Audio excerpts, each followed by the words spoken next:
വർത്തമാനത്തിലേക്ക് വീണ്ടും സ്വാഗതം. കേരളത്തിൻ്റെ മുൻ ആഭ്യന്തര മന്ത്രിയും ഇപ്പോഴത്തെ പ്രതിപക്ഷ ഉപനേതാവുമായ ശ്രീ കോടിയേരി ബാലകൃഷ്ണനാണ് വർത്തമാനത്തിലെ ഇന്നത്തെ അതിഥി. വർത്തമാനത്തിലേക്ക് അദ്ദേഹത്തെ സ്നേഹാദരങ്ങളോടെ സ്വാഗതം ചെയ്യുന്നു. വർത്തമാനത്തിലേക്ക് സ്വാഗതം. 5 വർഷം മന്ത്രിയായി നമ്മുടെ നാട് ഭരിച്ചു. ഈ മന്ത്രിസ്ഥാനം പലർക്കും പട്ടുമെത്തയും പലർക്കും മുൾക്കിരീടവുമാണെന്ന് പറയാറുണ്ട്. താങ്കളുടെ അനുഭവം എന്തായിരുന്നു? മന്ത്രിസ്ഥാനം എന്നതൊരു ആർക്കും ശാശ്വതമല്ല. ഇത് ജനങ്ങൾ ഏൽപ്പിക്കുന്നൊരു ഉത്തരവാദിത്വമാണ്. അപ്പം അത് സംബന്ധിച്ച് സദാ ബോധ്യമുണ്ടായാൽ നമുക്ക് ഇത് പട്ടുമെത്ത അല്ലാത്ത വിധത്തിലും മുൾക്കിരീടമല്ലാത്ത വിധത്തിലും ഉപയോഗിക്കാൻ കഴിയും എന്നതാണ് 5 വർഷക്കാലത്തെ എൻ്റെ അനുഭവം. എത്രത്തോളം ആത്മാർത്ഥത പുലർത്താൻ കഴിഞ്ഞു മന്ത്രിയായിരുന്നുകൊണ്ട്? മന്ത്രി എന്നുള്ള നിലയിൽ ചെയ്ത കൃത്യങ്ങളോടൊക്കെ പരമാവധി ആത്മാർത്ഥത പുലർത്താൻ ശ്രമിച്ചിട്ടുണ്ട്. ശരി മാത്രമേ ചെയ്യാൻ പാടുള്ളൂ എന്നുള്ള നിർബന്ധം മന്ത്രിസ്ഥാനത്തിരിക്കുന്ന കാര്യത്തിൽ വെച്ചു പുലർത്താൻ ഓരോ സന്ദർഭത്തിലും ശ്രമിച്ചിട്ടുണ്ട്. അതിൻ്റെ അറിയാതെ എന്തെങ്കിലും അബദ്ധങ്ങൾ സംഭവിച്ച് പോവുക എന്നുള്ളതല്ലാതെ ബോധവും ഒരു തെറ്റ് ചെയ്യാൻ പാടില്ല എന്നുള്ള നിർബന്ധ ബുദ്ധിയോടുകൂടിയാണ് ഓരോ പ്രശ്നങ്ങളെയും സമീപിച്ചിരുന്നത്. അതുകൊണ്ട് തന്നെ വലിയ പരിക്കേൽക്കാതെ 5 വർഷക്കാലത്തെ പ്രവർത്തനം കൊണ്ടുപോകാൻ കഴിഞ്ഞു എന്നതാണ് തിരിഞ്ഞു നോക്കുമ്പോൾ കാണുന്നൊരു അനുഭവം. ഈ ആഭ്യന്തര മന്ത്രിസ്ഥാനം വളരെ പവർഫുള്ളാണ്. അതേസമയം ഒട്ടേറെ ആക്ഷേപങ്ങൾ കേൾക്കേണ്ടി വരികയും ചെയ്യും സ്വാഭാവികമായിട്ടും. താങ്കളെ സംബന്ധിച്ചിടത്തോളം വിവാദങ്ങൾ ഉണ്ടായിരുന്നല്ലോ അല്ലേ? സ്വാഭാവികമായിട്ടും പ്രവർത്തിക്കുന്ന ആളുകളെ സംബന്ധിച്ച് പല വിവാദങ്ങളും ഉണ്ടാവും. ആ വിവാദങ്ങൾ വസ്തുതാപരമായി ശരിയല്ല എന്ന് ബോധ്യപ്പെട്ടാൽ ജനങ്ങൾ പിന്നെ അതിൻ്റെ പിന്നാലെ നടക്കുകയില്ല എന്നതാണ് 5 വർഷക്കാലത്തെ വിവാദങ്ങൾ സംബന്ധിച്ച് തിരിഞ്ഞു നോക്കുമ്പോൾ എനിക്ക് തോന്നുന്നത്. പൊതുവെ പോലീസുകാർക്ക് നല്ല മതിപ്പാണെന്ന് തോന്നുന്നു ശ്രീ കോടിയേരി ബാലകൃഷ്ണനെക്കുറിച്ച്. അവരുടെ പ്രൊമോഷൻ ഉൾപ്പെടെ പല കാര്യങ്ങളിലും താങ്കൾ വളരെ അനുകൂലമായിട്ടുള്ള നിലപാടെടുത്തു. പോലീസിനെ സംബന്ധിച്ച് പലപ്പോഴും വിവിധ രീതിയിൽ അവരെ സമീപിച്ച അനുഭവങ്ങൾ എനിക്കുണ്ട്. ഇപ്പം ഞാൻ പൊതുപ്രവർത്തകനായ കാലം മുതലേ പോലീസുമായി വിവിധ തരത്തിൽ ഏറ്റുമുട്ടിക്കൊണ്ട് കടന്നു വന്ന ഒരു രാഷ്ട്രീയ പ്രവർത്തകനാണ്. വിവിധ പ്രശ്നങ്ങളിൽ വിദ്യാർത്ഥി പ്രവർത്തകനായിരുന്ന കാലത്തും പിന്നീട് വിവിധ പ്രശ്നങ്ങൾ ഏറ്റെടുത്ത സന്ദർഭത്തിലും പോലീസുമായിട്ടുള്ള വിവിധ ഏറ്റുമുട്ടലുകൾക്ക് വിധേയമാകേണ്ടി വന്നിട്ടുണ്ട്. പോലീസിൻ്റെ മർദ്ദനം സഹിക്കേണ്ടി വന്നിട്ടുണ്ട്. പോലീസ് ലോക്കപ്പിൽ കിടക്കേണ്ടി വന്നിട്ടുണ്ട്. ജയിലിൽ കിടക്കേണ്ടി വന്നിട്ടുണ്ട്. അടിയന്തരാവസ്ഥക്കാലത്ത് വിചാരണ കൂടാതെ 1.5 വർഷത്തോളം ജയിലിൽ കിടക്കേണ്ടി വന്നിട്ടുണ്ട്. ഇങ്ങനെയുള്ള പോലീസിൻ്റെ അതിക്രമങ്ങൾക്കും അടിയന്തരാവസ്ഥയുടെ ഭീകരതക്കും ഒക്കെ വിധേയമായി പ്രവർത്തിക്കേണ്ടി വന്ന അനുഭവം എൻ്റെ രാഷ്ട്രീയ ജീവിതത്തിലുണ്ടായിട്ടുണ്ട്. മാത്രമല്ല പോലീസുകാർ പലതരത്തിലുള്ള കള്ളക്കേസുകളും എടുക്കുന്നത് നേരിട്ട് തന്നെ എനിക്ക് അനുഭവമുള്ളതും എൻ്റെ പേരിൽ തന്നെ മുമ്പ് ഞാനറിയാത്ത പല പ്രശ്നങ്ങളുടെ പേരിലും കള്ളക്കേസുകൾ ചാർജ് ചെയ്യപ്പെട്ട് അതിന് വിധേയമാകേണ്ടി വന്ന അനുഭവം എനിക്കുണ്ടായിട്ടുണ്ട്. അപ്പോൾ അങ്ങനെയുള്ള അനുഭവത്തിൻ്റെ എല്ലാം അടിസ്ഥാനത്തിലാണ് പോലീസിനെ ഞാൻ പ്രതിപക്ഷത്തിരുന്ന കാലത്ത് നോക്കിക്കണ്ടിരുന്നത്. എന്നാൽ ഇതിൻ്റെ ഉത്തരവാദിത്വം ഏറ്റെടുക്കേണ്ടി വന്ന സന്ദർഭത്തിൽ പോലീസുകാരുടെ പ്രശ്നങ്ങൾ കൂടി മനസ്സിലാക്കി പ്രവർത്തിക്കാനുള്ള ബാധ്യത എന്നിൽ വന്നുചേർന്നു. അപ്പോൾ ഒരു സമ്മിശ്ര വികാരത്തോടു കൂടിയായിരുന്നു ഞാൻ അന്ന് സംഭവഗതികളെ നോക്കിക്കണ്ടിരുന്നത്. ഇത്തരത്തിലുള്ള പ്രതികൂലമായ സാഹചര്യങ്ങളിൽ ഞങ്ങൾക്കെതിരായി ശക്തമായിട്ട് നിലപാട് സ്വീകരിച്ച പല ഓഫീസർമാരും എൻ്റെ മുമ്പിൽ ഓഫീസർമാരായി വന്നിരുന്ന അനുഭവം അവരെയൊക്കെ എങ്ങനെ കൈകാര്യം ചെയ്യണം എന്തൊക്കെ അധികാരമേറ്റെടുത്ത ഉടനെ എന്നെ വളരെ ചിന്തിച്ചുകൊണ്ടിരുന്നൊരു പ്രശ്നമായിരുന്നു. പക്ഷെ ഞാനതിലൊരു നിലപാടെടുത്തു. മുൻവിധിയില്ലാതെ ഓരോ പോലീസ് ഓഫീസറെയും സമീപിക്കുക. പഴയകാലത്ത് അവർ ചെയ്ത പ്രശ്നങ്ങളൊന്നും അവർ സ്വീകരിക്കുന്ന പുതിയ സമീപനത്തിൻ്റെ ഭാഗമായിട്ട് മാത്രമേ സമീപിക്കാൻ പാടുള്ളൂ എന്നുള്ളൊരു നിലപാട് ഞാൻ ആദ്യമേ സ്വീകരിച്ചു. ഉന്നത പോലീസ് ഓഫീസർമാരുടെ യോഗം വിളിച്ചുകൂട്ടി ആദ്യത്തെ യോഗത്തിൽ തന്നെ ഞാൻ പറഞ്ഞു, നിങ്ങൾ കഴിഞ്ഞ കാലത്ത് ചെയ്ത സംഭവങ്ങളൊന്നും തന്നെ ഈ ഗവൺമെൻറ് പരിശോധിച്ചുകൊണ്ട് നിങ്ങളോട് വ്യക്തിപരമായ നിലപാടെടുക്കാൻ ഉദ്ദേശിക്കുന്നില്ല. നിങ്ങൾ ഇപ്പോൾ ചെയ്യുന്ന ഗവൺമെൻറ് ഏൽപ്പിക്കുന്ന ഉത്തരവാദിത്വം എത്രത്തോളം നിർവഹിക്കും അതിനനുസരിച്ച് നിങ്ങളെ വിലയിരുത്തിക്കൊണ്ട് മാത്രമേ ഗവൺമെൻറ് നിലപാട് സ്വീകരിക്കുള്ളൂ. ഇത്തരത്തിലൊരു നിലപാട് സ്വീകരിച്ചതിൻ്റെ ഫലമായി പോലീസ് ഓഫീസർമാരിൽ വിശ്വാസമാർജിക്കാൻ ഗവൺമെൻറ് സാധിച്ചു എന്നാണ് എൻ്റെ ഒരു ബോധ്യം. അതിൻ്റെ ഫലമായി പോലീസ് ഓഫീസർമാർ ആ കാലഘട്ടത്തിൽ പ്രവർത്തിച്ചവരെല്ലാം നല്ലതുപോലെ ഗവൺമെൻറ്റുമായി സഹകരിച്ചിട്ടുണ്ട്. സർക്കാർ ഉദ്ദേശിക്കുന്ന നയം നടപ്പിൽ വരുത്താൻ സാധിക്കും എന്ന് അനുഭവത്തിൻ്റെ അടിസ്ഥാനത്തിൽ എനിക്ക് ബോധ്യപ്പെട്ടു.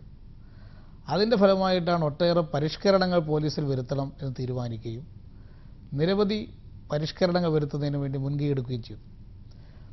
അതിലേറ്റവും പ്രധാനമായി ചെയ്ത കാര്യം പോലീസ് ആക്ട് പുതിയത് കൊണ്ടുവന്നു എന്നുള്ളതാണ്. അത് അധികാരമേറ്റെടുത്ത് ഉടൻ നടത്തിയിട്ടുള്ള പ്രവർത്തനത്തിൻ്റെ ഒരു പരിസമാപ്തിയായിരുന്നു 2011 ജനുവരി മാസം പുതിയ പോലീസ് ആക്ട് ഉണ്ടാക്കാൻ സാധിച്ചത്. 1960 ഉള്ള പോലീസ് ആക്ടാണ് നമ്മുടെ സംസ്ഥാനത്ത് നിലനിന്നിരുന്നത്.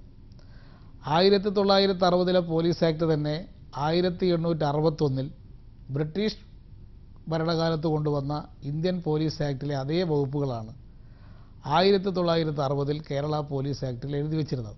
ഇന്ത്യയിലെ എല്ലാ സംസ്ഥാനത്തെയും അവസ്ഥ അങ്ങനെ തന്നെയായിരുന്നു. ഇത് മാറ്റണം എന്നുള്ളത് സുപ്രീം കോടതിയിൽ നിന്നൊരു വിധി വന്നതുകൂടി ഉപയോഗപ്പെടുത്തിക്കൊണ്ട് അതിൻ്റെ ചുവട് വെച്ചുകൊണ്ട് ഉള്ള പരിഷ്കരണ നടപടികൾക്ക് തുടക്കം കുറിക്കാൻ ബോധപൂർവം തന്നെ ഞാൻ ഇടപെടുകയുണ്ടായി. അതിൽ പ്രതിപക്ഷത്തെ കൂടി സഹകരിപ്പിക്കാൻ ഒട്ടേറെ ഇടപെടൽ ഞാൻ നടത്തിയിട്ടുണ്ട്. അതിൽ എല്ലാവരും സഹകരിച്ചു എന്നതുകൂടി വന്നപ്പോഴാണ് അത്തരത്തിലൊരു നിയമം നമുക്കുണ്ടാക്കാൻ സാധിച്ചത്. അതിൻ്റെ ഭാഗമായിട്ടാണ് കമ്മ്യൂണിറ്റി പോലീസിംഗ് ജനമൈത്രി സുരക്ഷാ പദ്ധതി എന്ന പേരിൽ ആവിഷ്കരിക്കുകയും പ്രതിപക്ഷത്തിൻ്റെ കൂടി പിന്തുണയോടുകൂടി നടപ്പിലാക്കാൻ സാധിക്കുകയും ചെയ്തു. അത് വൻ വിജയമായിരുന്നു അല്ലേ? അത് വിജയമാവുകയും ചെയ്തു. ദേശീയ തലത്തിൽ ശ്രദ്ധിക്കപ്പെട്ടു. പ്രധാനമന്ത്രി ഡോക്ടർ മൻമോഹൻ സിംഗ് തന്നെ മുഖ്യമന്ത്രിമാരുടെ സമ്മേളനത്തിൽ ദേശീയ തലത്തിൽ ഈ പദ്ധതി നടപ്പിൽ വരുത്തണം എന്ന് അദ്ദേഹം നിർദ്ദേശിക്കുന്നത് ആ സമ്മേളനത്തിൽ പങ്കെടുത്ത് എനിക്ക് പുതിയ ഒരു അനുഭവമായിരുന്നു. 13ാം ധനകാര്യ കമ്മീഷൻ കേരളത്തിലെ പോലീസിന് 100 കോടി രൂപ പ്രഖ്യാപിച്ചതിൽ 25 കോടി രൂപ കമ്മ്യൂണിറ്റി പോലീസിങ്ങിന് വേണ്ടി അനുവദിക്കുകയുണ്ടായി. ഇതിൻ്റെ അടിസ്ഥാനത്തിലാണ് സ്റ്റുഡൻറ് പോലീസ് കാഡറ്റ് എന്നൊരു സംവിധാനത്തിന് രൂപം കൊടുക്കുകയും വിദ്യാർത്ഥികളും പോലീസും തമ്മിലുള്ള അകൽച്ച മാറ്റിയെടുക്കുന്നതിന് വേണ്ടിയിട്ടുള്ള ഒരു പദ്ധതിയായി അത് സംസ്ഥാനത്ത് 200ഓളം സ്കൂളുകളിൽ നടപ്പിൽ വരുത്തുകയും ചെയ്തു. അതും ഒരു പുതിയ അനുഭവമാണ്. അതിൽ വിദ്യാർത്ഥികളും പോലീസും തമ്മിൽ അടുത്തിടപഴകുന്ന ഒരു നിലവന്നോടുകൂടി വന്നിട്ടുള്ളൊരു വലിയ മാറ്റം വിദ്യാർത്ഥികൾക്ക് തന്നെ അവരുടെ വ്യക്തിത്വ വികസനത്തിലൊക്കെ സഹായിക്കുന്ന വിധത്തിലുള്ള പോലീസിൻ്റെ ഇടപെടൽ ഇത് അന്തരീക്ഷത്തിൽ വലിയൊരു മാറ്റം വരുത്താൻ സഹായകമായ ഒരു പുതിയ സംവിധാനമാണ്. ഇതോടൊപ്പം കോഴിക്കോട് രൂപീകരിച്ചിട്ടുള്ള അവർ റെസ്പോൺസിബിലിറ്റി ടു ചിൽഡ്രൻ എന്ന് പറയുന്നൊരു പദ്ധതിക്ക് തുടക്കം കുറിച്ചു. അത് അവസാനത്തെ വർഷമാണ് അതിന് തുടക്കം കുറിക്കാൻ സാധിച്ചതെന്നതുകൊണ്ട് കോഴിക്കോട് മാത്രമേ തുടങ്ങാൻ സാധിച്ചുള്ളൂ. അത് കേരളത്തിലെ എല്ലാ പട്ടണങ്ങളിലും നടപ്പി വരുത്തേണ്ടുന്ന ഏറ്റവും നല്ലൊരു പ്രോജക്റ്റായിട്ടാണ് എനിക്ക് അനുഭവപ്പെട്ടിട്ടുള്ളത്. കാരണം നമ്മുടെ വളർന്നു വരുന്ന യുവതി യുവാക്കൾ പലതരം കുറ്റകൃത്യങ്ങൾക്കും വിധേയമായിക്കൊണ്ടിരിക്കുകയാണ്.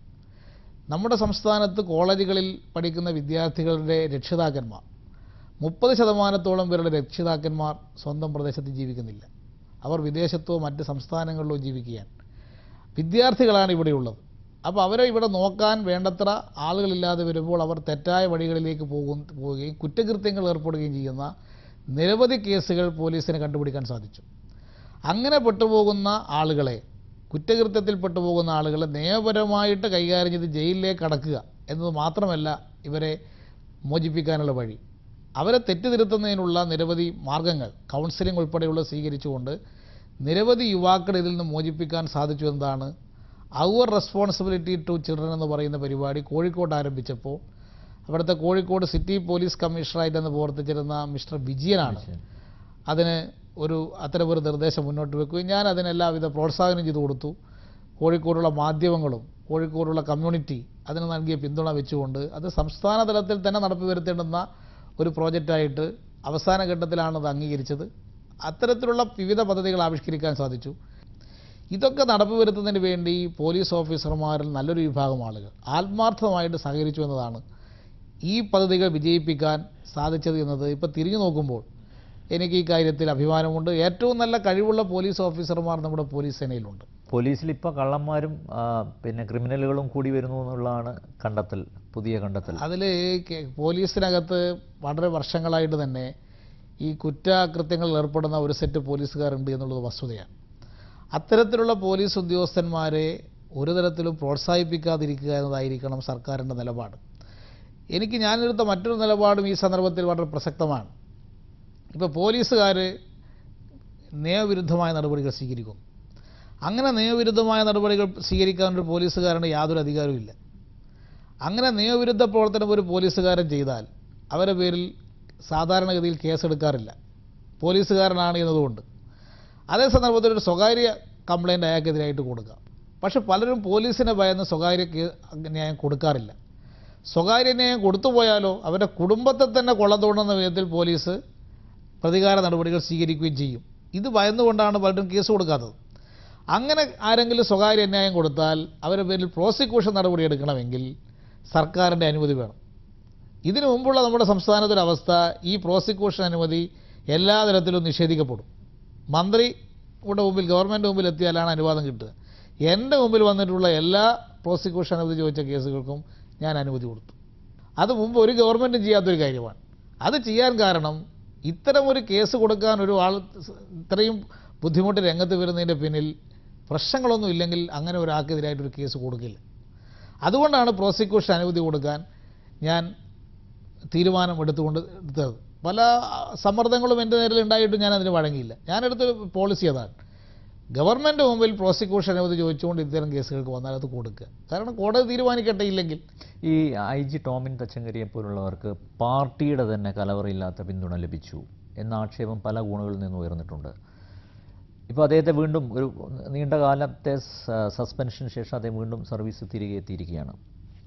ആസ് ഒരു പോലീസ് മന്ത്രി ആയിരുന്ന താങ്കളുടെ അഭിപ്രായം എന്താണ് ഇക്കാര്യത്തിൽ? ഇത്തരക്കാരെ വീണ്ടും സർവീസ് നിലനിർത്തുന്നത് ആശാസ്യമാണോ? ടോമിൻ തച്ചങ്കരിക്കെതിരായിട്ട് പലതരത്തിലുള്ള ആക്ഷേപങ്ങൾ ഉണ്ടായിട്ടുണ്ട്. ആ ആക്ഷേപങ്ങൾ സംബന്ധിച്ച് LDF ഗവൺമെൻറ് അധികാരത്തിൽ വന്ന സന്ദർഭത്തിൽ അദ്ദേഹത്തിനെതിരായിട്ടൊരു നടപടി എടുത്തിരുന്നു ആദ്യഘട്ടത്തിൽ. ആ നടപടിയെ അടിസ്ഥാനമാക്കി പിന്നീട് അതിൻ്റെ റിവ്യൂ കമ്മിറ്റി ചേർന്ന് പുനഃപരിശോധന നടത്തി അദ്ദേഹത്തിന് സർവീസിലേക്ക് തിരിച്ചെടുക്കുന്ന നിലപാട് സ്വീകരിച്ചു. പിന്നീട് അദ്ദേഹത്തിന് അവസരം കൊടുത്തു. പോലീസ് ഓഫീസർമാർ എല്ലാ കാലത്തും ഒരുപോലെ ആയിരിക്കണം എന്നില്ല. ചിലപ്പോൾ ഒരു തെറ്റ് ചെയ്ത ആളുകൾ പിന്നീട് അവസരം കിട്ടിയാൽ നന്നായി എന്ന് വരും. പല പോലീസ് ഓഫീസർമാരെ കുറിച്ചും അങ്ങനെ അനുഭവങ്ങളും നമുക്ക് കേരളത്തിൽ തന്നെയുണ്ട്. പക്ഷെ അവസരം കിട്ടിയ സന്ദർഭത്തിൽ ആ അവസരം അയാൾ മിസ്യൂസ് ചെയ്യാണ് ചെയ്തത്. അത് ദുരുപയോഗപ്പെടുത്തുന്ന സ്ഥിതിവിശേഷം ഉണ്ടായി. അങ്ങനെ ആ ആക്ഷേപം വന്നതിൻ്റെ അടിസ്ഥാനത്തിലാണ് വീണ്ടും അദ്ദേഹത്തിൻ്റെ പേരിൽ സസ്പെൻഷൻ നടപടി സ്വീകരിച്ചത്. ആ സസ്പെൻഷൻ നടപടിക്ക് വിധേയമാക്കിയ സന്ദർഭത്തിലാണ് അദ്ദേഹത്തിനെതിരായിട്ട് ഗുരുതരമായ പല ആക്ഷേപങ്ങളും പൊന്തിവരാൻ തുടങ്ങിയത്. ആ ആക്ഷേപങ്ങളെ അടിസ്ഥാനമാക്കിക്കൊണ്ടാണ് അത് NIA അന്വേഷിക്കണം എന്നൊരു നിലപാട് സ്വീകരിച്ചുകൊണ്ട് NIAക്ക് അയച്ചു കൊടുക്കുകയും അവരതിൻ്റെ അന്വേഷണം പൂർത്തീകരിച്ചിട്ടില്ല.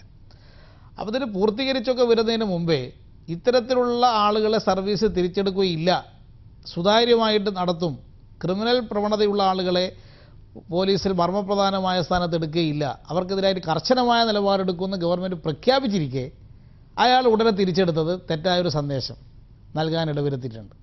അപ്പോൾ അത് ഉമ്മൻചാണ്ടി ഗവൺമെൻറ് അധികാരത്തിൽ വന്നപ്പോൾ സ്വീകരിച്ചിരിക്കുന്ന പ്രഖ്യാപനവും അവരുടെ പ്രവൃത്തിയും തമ്മിലുള്ള പൊരുത്തക്കേട് വ്യക്തമാക്കിയിട്ടുള്ളൊരു സംഭവമായിട്ട് ഇപ്പോൾ അത് മാറിയിട്ടുണ്ട്. അപ്പോൾ സാധാരണഗതിയിൽ ഗവൺമെൻറ്റിനെ സംബന്ധിച്ചിടത്തോളം വിവിധ തരത്തിലുള്ള ക്ലിയറൻസ് കിട്ടിക്കഴിഞ്ഞാൽ ആ ക്ലിയറൻസിൻ്റെ അടിസ്ഥാനത്തിൽ അയാളെ സർവീസിൽ പുനഃപ്രവേശിപ്പിക്കുന്ന സാധാരണഗതിയിൽ ചുരുന്ന നടപടിക്രമമാണ്. പക്ഷേ ആ നടപടിക്രമങ്ങൾ അങ്ങനെ വന്നത് ഈ ബന്ധപ്പെട്ട ആളുകളെല്ലാം ഉൾക്കൊള്ളുന്ന